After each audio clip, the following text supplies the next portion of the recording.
Bueno, está grabando. ¿Cómo están? Buenas tardes a todos y todas los que están del otro lado. Bueno, finalmente estamos empezando la cursada Salud Colectiva y Comunitaria 2021. Tal como contamos en el contrato pedagógico, la asignatura está organizada en 6 grandes núcleos nudos problemáticos que tienen una coherencia y un relato interno, que normalmente están constituidos cada uno de ellos por 4 módulos, con una apertura y un cierre dado por un laboratorio de habilidades sociocomunitarias. A su vez, cada seminario, de manera simultánea, cuando se sube al campus o a los 2-3 días, se va a subir un cuestionario autoadministrado, los que ustedes ya conocen, que van a tener 2 intentos para resolverlo, van a tener normalmente entre 4 y 7 días para resolverlo. Y tal como dice en el contrato pedagógico, la resolución de este cuestionario es obligatoria y excluyente para poder presentarse a rendir los parciales, tanto en cantidad como en calidad. ¿Esto qué quiere decir? Tienen que resolver el 75% de los cuestionarios y tienen que aprobar el 75% de los cuestionarios, ¿sí? Aunque ustedes no lo puedan creer, esto es una gran ayuda porque de alguna manera los obligamos, aunque sea de refilón, a mirar la bibliografía, porque salud colectiva y comunitaria es una asignatura muy compleja, con una bibliografía larga, interesantísima, pero totalmente diferente a lo que ustedes vienen viendo hasta ahora. Entonces no es en absoluto recomendable dejar la lectura para el final. Por eso pensamos en estas guías autoadministradas al finalizar cada seminario, para que empujarlos un poquito a sumergirse en la literatura. Bueno, y finalmente empezamos. Estamos en el núcleo 1, módulo 1, ¿sí? ¿Dónde empezar? ¿Dónde empezar salud colectiva? Que es una currícula que uno podría decir en permanente construcción. Bueno, decidimos empezar salud colectiva en aquel mojón, en aquel punto que nuestra currícula innovada viene a interpelar, ¿sí? Viene a interpelar, viene a contestar, viene a tensionar con algo que hemos mencionado infinidad de veces, que es el modelo médico hegemónico. Como suele suceder con las cosas que mencionamos muchas veces, porque no sabemos bien de qué se trata. Esto es algo que no sé por qué se da este fenómeno, que lo que nombramos varias veces en realidad no somos capaces de describirlo adecuadamente. Bueno, entonces nos hemos pasado años hablando del modelo médico hegemónico. Vamos finalmente a meternos un poquito en profundidad y a ver de qué hablamos cuando hablamos de modelo médico hegemónico. Vamos para esto a utilizar una bibliografía, que es un artículo de la salud de los trabajadores de Eduardo Menéndez, ¿sí? Es un artículo corto, de 20 páginas aproximadamente, pero intrincado de leer, interesante por momentos e intrincado. Eduardo Menéndez, ese viejito con cara de Papá Noel, parece que es malísimo, no, que es bravísimo, es un gran teórico, es argentino, nacido en Buenos Aires, hijo de europeos, un padre asturiano y una mamá italiana, uno de los primeros graduados en antropología de la UBA, que posteriormente hace una maestría en salud pública y se dedica, digamos, a la antropología médica y social. Se desempeñó, fíjense qué casualidad, como director del Departamento de Antropología de la Universidad Nacional de Mar del Plata hasta 1976, que, empujado por el golpe cívico-militar, se exilia en México, donde reside hasta la actualidad. Su currículum es tan extenso que es mejor en realidad contar que es un excelente orador, y como les decía, un señor muy picante en sus conferencias, a veces se pelea inclusive.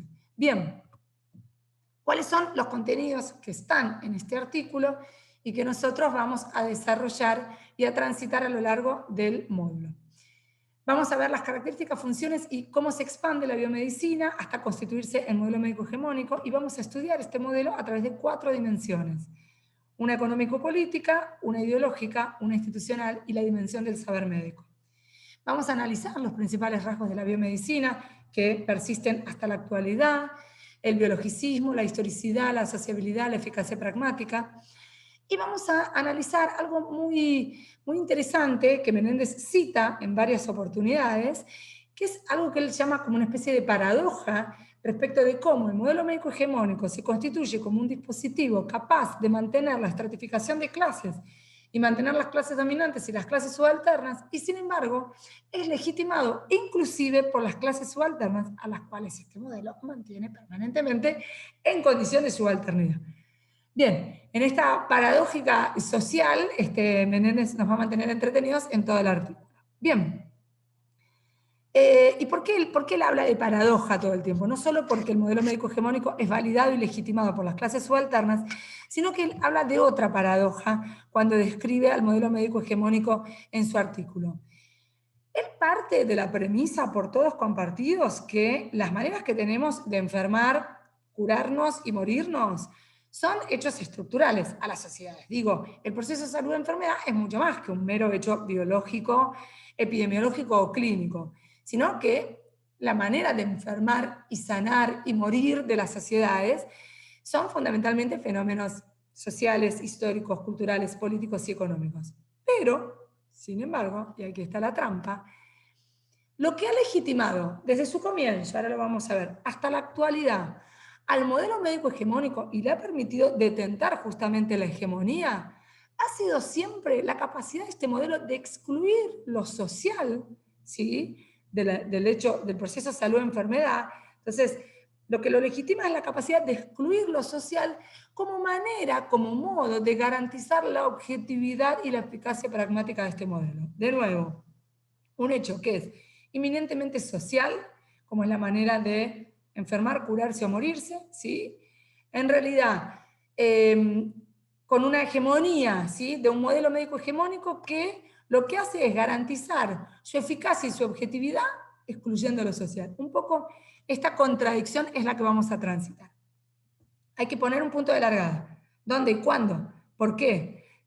Aparece el modelo médico hegemónico como dispositivo y se fortalece y se institucionaliza. A partir de la revolución industrial coinciden los autores que es el momento en el que podemos empezar a hablar de modelo médico hegemónico.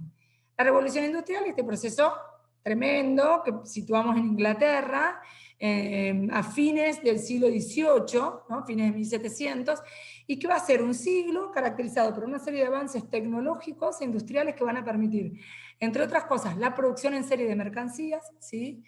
El establecimiento de una clase obrera, de una clase dominante de ciudades industriales y, por supuesto, de toda una serie de enfermedades y de padecimientos asociados a esta nueva manera de producir mercadería.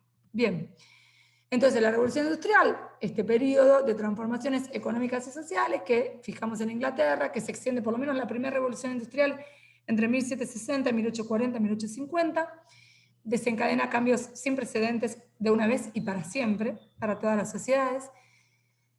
Va, entre otras cosas, como decíamos recién, a generar el surgimiento a generar el surgimiento de la clase obrera, de ciudades industriales, la expansión colonialista posterior, y es a este ritmo, ¿sí? Es acompañando, acompasada a este devenir histórico, que surge el modelo médico hegemónico, se desarrolla y se instituye y detenta la hegemonía absoluta, se ve medio oscurito, y va a detentar la hegemonía absoluta hasta la actualidad, que está empezando a ser interpelado y tensionado por otras currículas, ¿sí?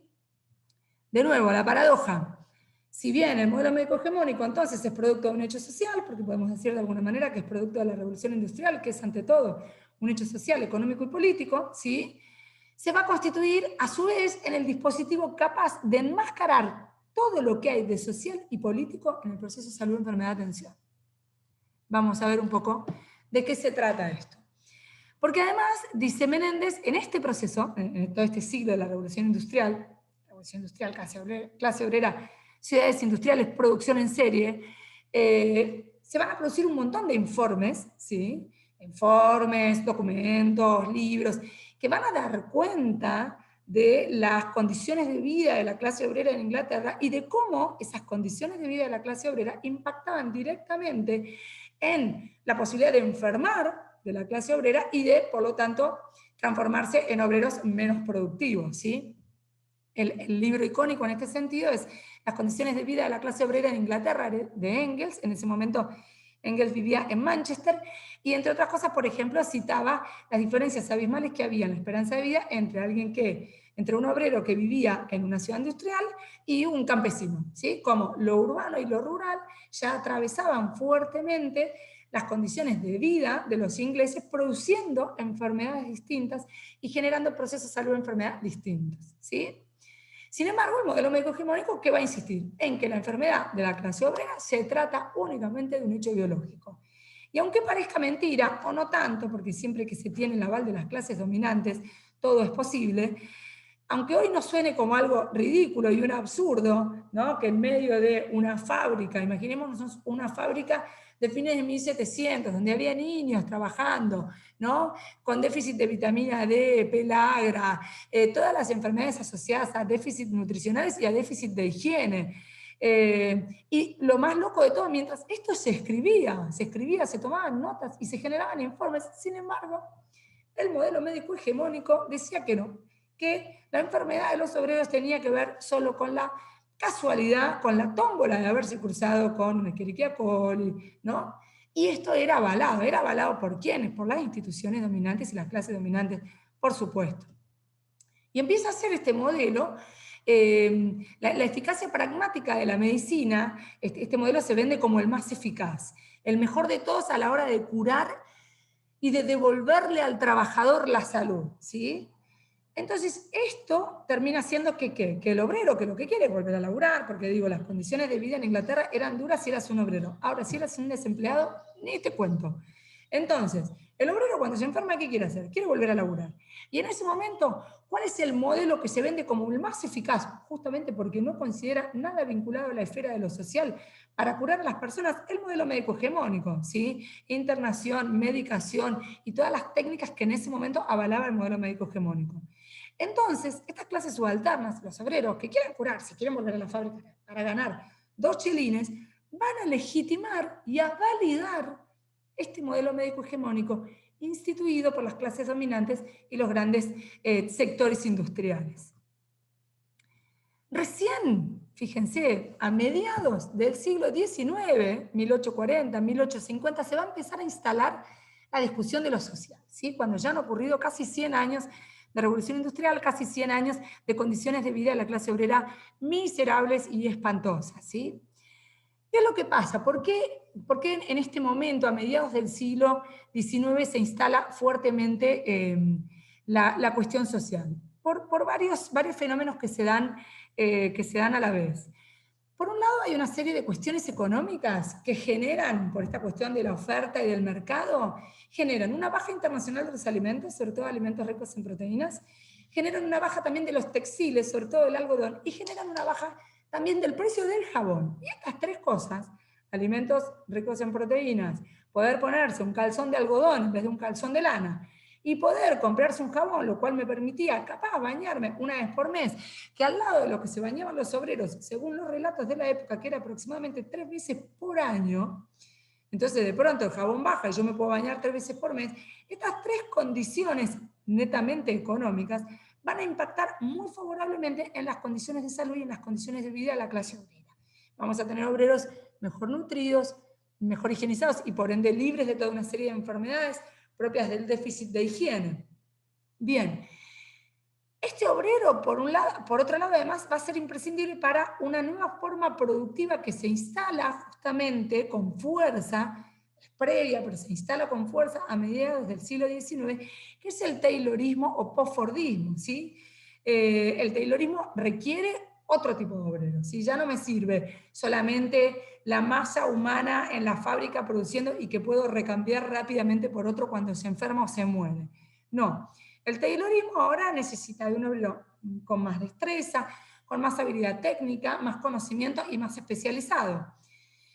De esta manera, un bienestar mínimo del obrero capaz de garantizar la producción de pronto pasa a ser preocupación y ocupación de los estados de los países desarrollados.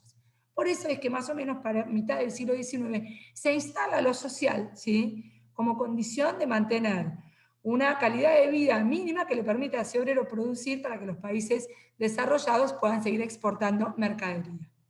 Ahora fíjense, ¿quién va a asumir este aspecto, esta dimensión del proceso de salud-enfermedad? No lo va a asumir el modelo médico hegemónico. La biomedicina va a seguir explicando el proceso de salud-enfermedad como hechos biológicos. Toda esta dimensión social va a ser asumida por los estados, ¿sí?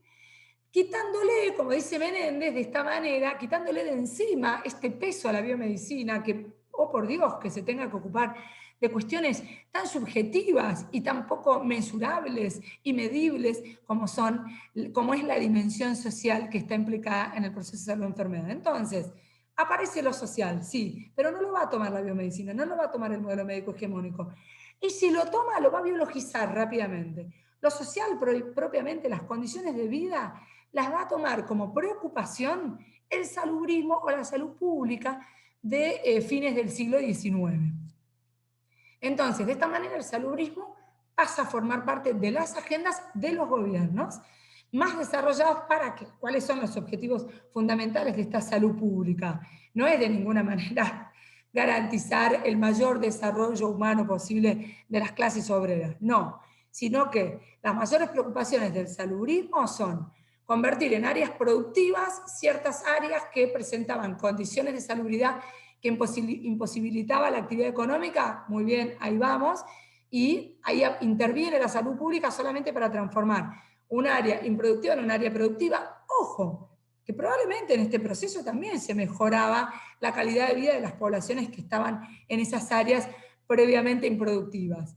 Posibilitar el desarrollo de un trabajador sano, barra productivo, y proteger al conjunto de los estratos sociales, pero sobre todo a los sectores dominantes, de contraer cierto tipo de padecimientos. Casi de la mano, unos años después, van a empezar a surgir lentamente lo que después se va a conocer como seguridad social, a principios del siglo XIX, más a fines del siglo XIX y a principios del siglo XX. Este interés de la seguridad social también va a estar principalmente focalizado en los intereses empresariales, o sea, es un poco el resultado de los intereses empresariales, en mantener la paz social, ¿sí? Y por supuesto también es un poco el resultado de las demandas obreras, que para ese momento, casi 100 años más tarde de lo que son el surgimiento de las primeras ciudades industriales o fabriles, ya hay claramente una clase obrera organizada y capaz de demandar ciertas mejoras. Muy bien. Entonces, como vimos, este proceso, ¿sí?, de por lo menos ya casi 70, 80 años, que le permitió a la biomedicina apropiarse del saber, por lo menos del saber objetivo, del saber depurado, del saber pasteurizado, y mantener de alguna manera este orden establecido, ¿no?, mantener el statu quo, porque si yo elimino los condicionantes sociales como causa de tu enfermedad, ¿sí?, y a vos, clase subalterna, nunca te hago saber que gran parte de tu padecimiento en realidad está vinculado a el lugar que ocupás en el estrato social, ¿sí? Si yo te hago saber que gran parte de tus padecimientos está vinculado a que no tenés las condiciones mínimas para mantener tu salud, porque en realidad toda esa inversión se ha volcado a optimizar la exportación de ciertas mercancías, si yo te informo todo esto, lo que voy a hacer es romper o poner en riesgo el statu quo. Ahora, si yo te hago creer a vos, clase subalterna, que el único motivo por el cual has contraído un padecimiento y estás sufriendo es que tuviste la mala fortuna de cruzarte con un virus, una bacteria o un parásito, de alguna manera estoy manteniendo el orden establecido. Lo interesante, como decíamos al principio, es cómo este orden establecido, cómo este modelo que mantiene el orden establecido, va a ser legitimado e impulsado por las instituciones, o sea, no hay discusión de por qué, las clases dominantes, que eran el poder económico, y las clases subalternas. Entonces, este modelo que se instala y se legitima hasta la actualidad va a tener una serie de características que con mayor o menor fuerza yo creería que todas han perdurado hasta la actualidad. ¿Qué son? El biologicismo, la historicidad, esto de que la enfermedad no tiene historia, la asociabilidad, tampoco la enfermedad tiene nada que ver con el tipo de sociedad en la cual vivimos, el mercantilismo y la eficacia pragmática. Probablemente muchos de ustedes estarán pensando, bueno, esto no es tan así, justamente nuestra currícula lo que trata de poner en evidencia o lo que pone de relevancia es todos los condicionantes sociales como principales desencadenantes para enfermar y morir. Sí, nuestra currícula, ¿sí? Después hay todo un sistema que no va necesariamente de la mano a nuestra currícula. Por eso es interesante y por eso decía que estas características del modelo médico hegemónico han cobrado mayor o menor relevancia según la época histórica en la que se mire, pero nadie puede discutir que con distinta intensidad todas estas características del modelo médico hegemónico siguen perdurando hasta la actualidad. Bien, ¿cuáles son las funciones que va a cumplir este modelo médico hegemónico y que cumple hasta la fecha, podríamos decir? La curativo-preventiva es la más fácil de todas, es la que no necesita mucha explicación. una función normatizadora, esto de establecer qué es normal y qué no es normal, y de la mano de esta función normatizadora, una función de control, por esto que decíamos recién, si yo sostengo o avalo como normal la existencia y la convivencia de ciertas clases sociales sometidas a condicionantes sociales absolutamente diferenciales, que dan como resultado esperanzas de vida absolutamente diferenciales, si yo sostengo esto de alguna manera estoy ejerciendo un poco una función de control social, ¿sí? Y otra de las funciones que sostiene Menéndez, que cumple el modelo médico hegemónico, es la de legitimación política. Esta, sobre todo, se ve con más fuerza ya a fines del siglo XIX, principios del siglo XX. Esto es como países capitalistas o países de la esfera capitalista o de la esfera socialista, esto se ve con más fuerza después de la segunda posguerra, digo bien, van a hacer gala, ¿sí?, de ciertas condiciones de vida, de ciertos indicadores de salud de su población, garantizados por un modelo u otro, por un modelo de salud u otro, van a hacer gala de estos indicadores de salud de su población para en realidad poner en disputa, ¿sí?, ciertos modelos político-ideológicos. Digo, cuando por ejemplo Cuba muestra los indicadores de vida de su población, se los enrostra, ¿sí?, a Estados Unidos o a otros países capitalistas y les dice, fíjense cómo nosotros, que somos una pequeña isla socialista, somos capaces de tener estos indicadores de vida, lo que está haciendo en ese momento con su modelo sanitario es avalar, ¿sí?, legitimar ideológica y políticamente un modelo, ¿sí? Digo, ahora pensémoslo sin más con la vacuna, ¿no? La guerra por las vacunas. Vamos a traer un poco la pandemia en escena, que no la hemos nombrado desde que empezamos a hablar, lo cual es todo un récord. Pensemos en la pandemia.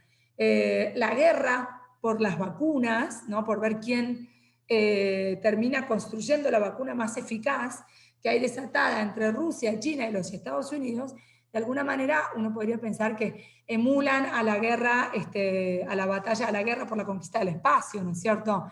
Como hoy a través de la industria más farmacológica que médica, podríamos decir, se están en realidad legitimando modelos ideológicos, políticos y económicos. Bien, entonces, ya tenemos un poco armada, reconstruida la biografía de este modelo médico hegemónico, en qué momento surge, cómo, por qué consideramos que es el resultado de un proceso social y sin embargo se va a legitimar y se va a mantener excluyendo lo social de su argumentación, porque consideramos que es fundamental para su legitimación que esté legitimado, coloca tanto por instituciones, clases dominantes como por clases subalternas. Ahora bien, ya lo tenemos, ya está acá arriba de la mesa. ¿Cómo lo estudiamos? Bueno, dice Eduardo, tenemos cuatro dimensiones para mirar, cuatro caras para mirar el modelo médico hegemónico. Muy bien. Vamos con la primera que un poco estábamos hablando recién, la dimensión económico-política. ¿Sí? El modelo médico hegemónico es el resultado de un desarrollo económico-político de países centrales que se apropian de los medios de producción en Europa a fines del siglo XIX y que de alguna manera después van a ordenar el tablero del mundo occidental capitalista actual. Entonces, así como este modelo es el desarrollo de la concentración de los medios de producción en pocos países, que son los que después van a exportar mercaderías al resto de los países y van a establecer una relación entre centro y periferia, de la misma manera se concentran a medida que avanza las propuestas biomédicas, se concentran a medida que avanza el desarrollo industrial en un reducido número de países de alto desarrollo capitalista, que es lo que vemos hoy en día. Las grandes propuestas médicas están concentradas en países europeos. De nuevo, pensemos en quiénes tienen vacuna. ¿Quiénes hicieron vacuna? Inglaterra, ¿no?, con su laboratorio AstraZeneca, bueno, Rusia, Estados Unidos. Ahora vamos a hablar un poquito después del caso de Estados Unidos, cómo si bien se sube a este proceso de manera rezagada, logra rápidamente estar en la pole position y posicionarse como los países que van a detentar la hegemonía en términos sanitarios. Entonces, como si fuera una mercancía de las que se exporta del centro a la periferia, el desarrollo médico se va a ir incrementando ¿en función de qué? Pensemos en una mercancía, en función de la capacidad de compra de los distintos sectores sociales, en función de la capacidad organizativa de las clases subalternas para poder mantener las condiciones mínimas de supervivencia, y en función de la capacidad de los gobiernos para impulsar políticas de seguridad, ¿sí? La capacidad de compra, la capacidad de los gobiernos en esa puja distributiva para impulsar políticas de seguridad y mantener cierta legitimidad y cierto orden social y político, y la capacidad de supervivencia de las clases subalternas. Estas tres condiciones son las que van a permitir e incrementar el desarrollo del modelo médico hegemónico. Todo el siglo XX se va a caracterizar por un marcado incremento del sector salud. El sector salud es un sector que experimenta un gran crecimiento, hasta constituirse uno de los sectores más dinámicos y más pujantes, especialmente a punto de partida de la industria química farmacéutica. A su vez, desde una perspectiva económica política, el sector salud va a empezar a ser cada vez más medular en el desarrollo de las políticas de bienestar de los países, tanto capitalistas como socialistas. Entonces, por un lado, los estados súper preocupados en garantizar políticas de bienestar donde lo sanitario es medular y central, y por otro lado, el mercado que pesca, que es uno de los sectores más dinámicos y más pujantes. Estas dos cuestiones, estado y mercado, puja que se mantiene hasta la actualidad, son las que van a incentivar y van a generar un enorme desarrollo del sector salud a lo largo de todo el siglo XX. Entonces, esa que acabamos de mencionar, la dimensión económico-política. Después tiene toda una dimensión institucional muy interesante, el modelo médico hegemónico. Dice Menéndez que el saber médico se va a desarrollar en tres instituciones. Y estas tres instituciones son muy significativas y muy descriptivas de cómo se constituye socialmente el saber médico hegemónico. Las tres instituciones son la universidad que hasta mediados del siglo XX va a ser patrimonio exclusivo de las élites y las clases dominantes, el consultorio privado del médico, ¿sí?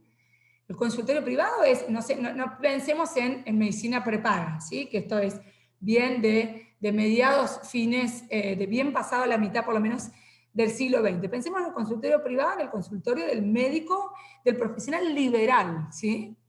En el consultorio privado, que es donde desde el comienzo, por todo esto que acabamos de describir, el saber popular deposita al buen profesional. El buen médico es el profesional liberal que está en su consultorio ejerciendo la práctica privada. Y en el hospital público, que es de entrada, y hasta pasado varios años, un lugar que va a estar vinculado al aprendizaje, por un lado, y a la enfermedad y la muerte. Va a tardar mucho tiempo el hospital en asociarse al concepto de salud. Durante mucho tiempo las clases populares, las clases subalternas, van a asociar el hospital al lugar donde uno va, donde uno tiene que patalear hasta el último momento para no entrar, porque es el lugar donde uno va a morirse, ¿sí? Entonces, en estas tres instituciones es donde el saber médico va a desarrollar y se va a caracterizar, ¿sí? Fíjense lo estratificadas de estas tres instituciones. ¿Qué tiene que ver con esto que hablamos al principio? Como el saber médico desde el principio lo que está haciendo es normatizando, controlando y manteniendo el statu quo, manteniendo clases dominantes y clases subalternas.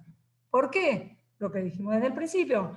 Porque ¿qué va a estar excluyendo todo el tiempo? ¿Qué va a estar sacando de la discusión la biomedicina y el saber médico hegemónico todo el tiempo? Lo social, que es lo que nosotros acá en Salud Colectiva vinimos a poner sobre la mesa.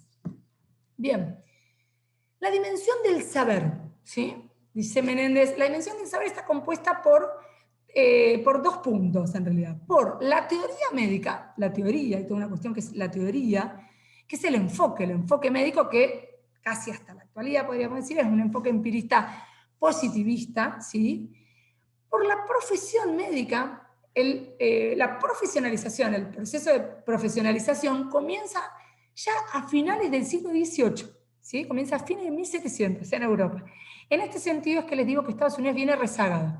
Estados Unidos tardó en profesionalizar a su recurso médico casi 100 años más tarde que Europa empieza. Digo, en Estados Unidos, aunque parezca mentira, no era necesario pasar por la universidad para obtener el título de médico, cuando en Europa ya se hablaba de que era necesario pasar por la universidad por lo menos 6 años y ya había un desarrollo curricular. Digo, Estados Unidos entró muy tarde a esta cuestión de la profesionalización.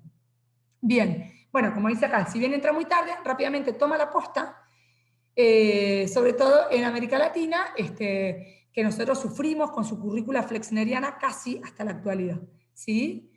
El surgimiento de las capas sociales con capacidades diferenciales de consumo sumado a la tecnologización de la práctica, de la mano del desarrollo industrial, es lo que después va a dar lugar al desarrollo de la medicina de especialidades, ¿sí? Entonces, la teoría médica, la profesión médica. Esta profesionalización, sumada a la mercantilización, esto que decíamos recién, este sector pujante, productivo, que tanto el mercado como los estados vieron que había que ocuparse, generaron una práctica de especialistas que hizo del sujeto enfermo la clave y el fin último de la práctica, ¿sí? A esto viene a sumarse, ya bien a fines del siglo XIX, principios y mediados del siglo XX, la investigación, listo, y a poner el tiro de gracia, porque la investigación, ¿qué viene a reforzar? Viene a reforzar la cuestión de la eficacia pragmática y la necesidad de sacar lo histórico, sacar lo social, porque ¿qué necesidad tiene la investigación? Y todavía está en discusión, de mostrarse objetiva. ¿Y qué mejor manera de mostrarse objetiva que deshistorizando, desocializando, ¿sí?, el proceso de salud-enfermedad? Entonces, imagínense a un sector que había crecido muchísimo, porque el mercado lo había tomado como una mercancía interesantísima, porque los estados se habían dado cuenta que tenía que formar parte central de sus políticas de bienestar para tener, digamos, obreros sanos produciendo u obreros contenidos, como fuera, ¿sí? Viene la investigación, ¿no?, a sumar esta cuestión de la necesidad extrema de sacar todo lo social del medio y volver a dotar a la biomedicina de, volver a pasteurizarla, volver a hacer del biologicismo el centro de la práctica. Bueno, muy bien, así llegamos casi hasta fines del siglo XX, en esta construcción del modelo médico hegemónico, en la que la clave era ser confiable, era ser objetivo, era ser pragmático, ¿sí? Y todo aquello que fuese social, cultural, económico, político, y ni que hablar todo aquello que fuese subjetivo, ¿sí?, iba a ser mirado con extrema desconfianza para la biomedicina y el modelo médico hegemónico. Por último, la dimensión ideológica. En realidad la dimensión ideológica estuvo presente, estuvo en el subtexto de todo lo que vinimos diciendo, ¿sí? La biomedicina se constituye desde y para la conformación de las clases sociales y su persistencia. Digo, la biomedicina y el modelo médico hegemónico, junto con la revolución industrial, vienen a conformar y a mantener, ¿sí?, estas clases sociales. Es por este motivo que, y no casualmente, no inocentemente, hace todo lo posible por instituirse como un saber sin historia y sin condicionantes sociales, así se muestra, para que nadie pueda acusarlo de ser el que está manteniendo el orden establecido. Porque su función normalizadora consiste, entre otras cosas, en mantener el orden establecido y las normas, y ahí está la trampa, ¿sí? Si yo no me muestro como producto de un dispositivo social, puedo mantener el orden social sin que nadie se dé cuenta. Bien, ni más ni menos que esto es la contradicción, la moraleja que nos muestra, más que nada la contradicción, la paradoja que nos deja Menéndez con su artículo. Paradoja que persiste, como les digo, hasta la actualidad, que está presente en nuestra práctica diaria. Si muchos de ustedes van a empezar finalmente a rotar por las salas de clínica médica, de pediatría y demás, esto lo van a ver en su práctica cotidiana. Digo, este modelo médico hegemónico está desde el momento en que hacemos una recorrida de sala y en vez de hablar del paciente fulano de tal con una historia de vida determinada, hablamos de la cama número 8, ¿sí? Cada vez que nosotros hablamos de cama, hablamos de un diagnóstico, en vez de hablar de un nombre y un apellido, nombramos a los pacientes por sus diagnósticos y no por su nombre.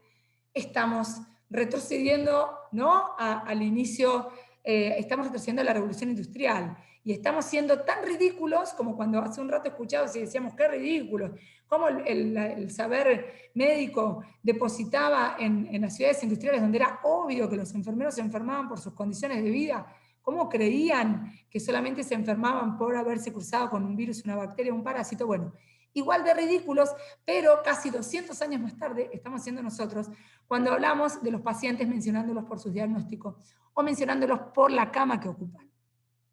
Así de suavecito arrancamos con salud colectiva. Para terminar, como les decía, la idea es siempre quedarse con preguntas, con interrogantes y con pocas certezas. Las certezas, a mí me gusta decir, son para Mirta Legrand. es una señora muy mayor y no voy a seguir avanzando porque ya nos iremos conociendo a lo largo del año. Entonces, me quedó esto medio descentrado. Algunas preguntas para terminar. Algunas hemos ido respondiendo, pero ustedes pueden seguir profundizando. ¿Por qué las clases subalternas legitimaron el mismo modelo médico hegemónico que perpetuaba su subalternidad? ¿Salud y mercado pueden pensarse en nuestro sistema actual por separado? ¿Sigue siendo el modelo médico hegemónico la lógica instituida en salud? ¿Nuestra currícula innovada vino de verdad a poner de manifiesto la dimensión sociopolítico del proceso de salud-enfermedad-atención? ¿Vino de verdad a tensionar con la dimensión biológica? ¿Siguen siendo las prácticas médicas dispositivos de control social? Esta es una enorme pregunta. Quiero contarles que sobre esta pregunta se cansaron de escribir un montón de sociólogos el año pasado cuando empezó la pandemia. No llegaron a ninguna conclusión, a nada concluyente, no se preocupen, pero creo que es una pregunta muy interesante, muy existencial, esto de si siguen siendo las prácticas médicas de alguna manera un dispositivo de control social, ni que hablar cuando estamos a poquitos días de probablemente empezar con pequeñas restricciones focalizadas, ¿no? Pero cuando estamos nuevamente por empezar a restringir nuestra vida cotidiana, preguntarnos esto y empezar salud colectiva con este maravilloso artículo de Eduardo Menéndez. Entre mañana y pasado va a estar abierto el cuestionario para obligarlos, como le digo, a meterse en el artículo y a leer, aunque sea partes del mismo, porque es complejo, es tan interesante como complejo, y que no vayan atrasándose con el resto de los contenidos de salud colectiva. Sin más, los dejo y nos vemos la próxima.